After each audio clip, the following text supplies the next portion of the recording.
Hey, it's funny. I live in a town in Florida. There's a lot of elderly people, and I was just watching a commercial for power scooters. These scooters that people that can't walk. It would just be very funny to see them, see people out there on the shuffleboard court in their power scooters.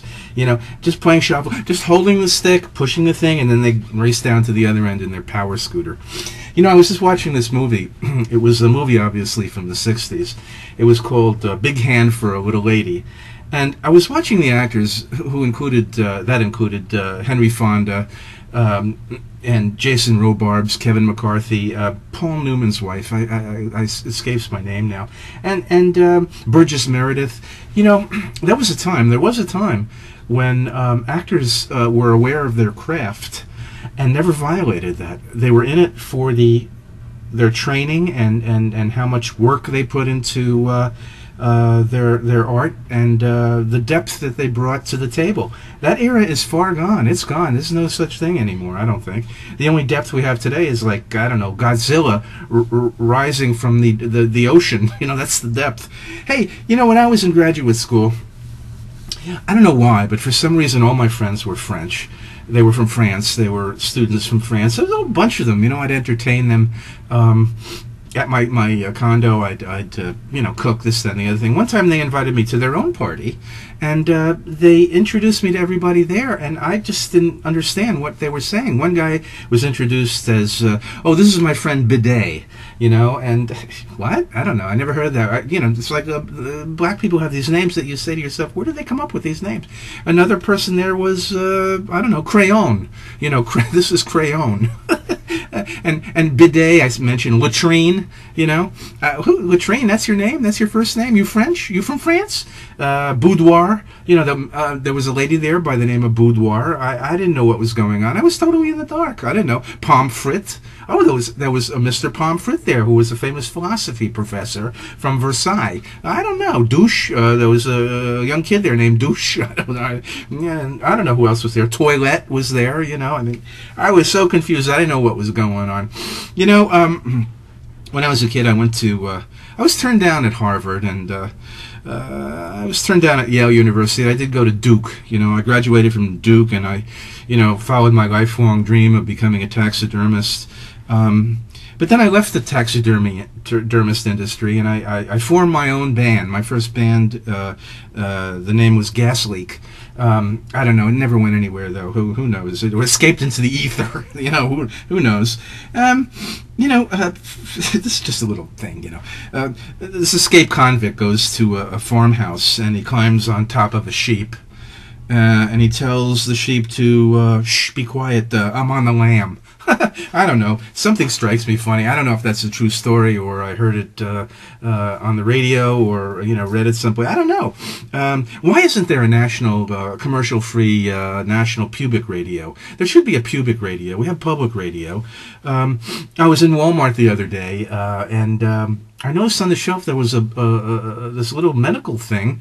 It was a medical kit, and it said self-surgery kit. You can now do small operations that don't involve much detail on yourself. Self-surgery kit. Check it out the next time you're in Walmart. A lot of people ask me sometimes, what bank do you use? Do you go to? And I say, I go to the Cloud Bank, because they're always a little foggy, and the thing is about banks, banks and the U.S. government, they're both the same. There's no difference. You have the bank, you have a bank here, you have the U.S. government, and then they're like together. They're together at last. It's an incestuous relationship, and I want to get away from that. So, the Cloud Bank has a little benefits to it. There's a car, it's called the Maxima. I was always thinking, there should be a Minima. Not only will it fit in your garage, but you can also store it in your cabinet in the garage. I don't know why nobody developed that, or no one's thought of that. The Japanese, they're not large people. Here's the thing. I was taking a walk today, and I heard all these crows, and I was thinking to myself, well, what if one crow is actually saying to the other, hey, Curly, tell Mo that he can have this branch. when I'm off of it. You know, what if they're actually saying that to each other? We don't know because we just don't know these things. We don't know. I was riding around 2 days ago. I was just riding down the highway, and there was this restaurant in front of it. There was a sign, and it said "Now Firing." I looked at it. You know what? Now firing? I never heard of such a thing. And then across the street, there was a coffee shop. And there was a sign that said in front of the coffee shop, it said, "Now rejecting applications." What? What are you talking about now rejecting? I don't know. Yeah, I went into some restaurant also. This is crazy. I don't know. Maybe it's me. Maybe I live in the Twilight Zone. I have no idea. But I went into the bathroom, used the bathroom at this restaurant the other day, and there was a sign in the bathroom, and it said, "Employees must use their hands before they return to work." What? What is that? Use your hands. I mean, is that something I don't know about? Some secret code? Maybe it's like sign language. I don't know. Who knows? You never know. Fortunately, very fortunate, I live in a very nice area, and there's a country club and golf course that I go into, and I use their gym. But today I noticed this sign. It was another sign. It was in front of the golf course. It said, "Drop your bag here." And I'm thinking to myself, that is so rude to refer to your wife that way. I don't know what people are thinking when they come up with such. Another thing around here is that there's a jacuzzi, a hot tub, and it's kind of fenced in, it's enclosed in, and there's a sign on the inside that says "No lifeguard on duty." Isn't that common sense? I don't know. Maybe it's me. I mean, now here's the thing. Also, I use after you are detached from the umbilical cord. Common sense would tell you don't have to put up with cords anymore. I mean, you've done your duty. You've gone through the trauma with an umbilical cord, but that's not the case.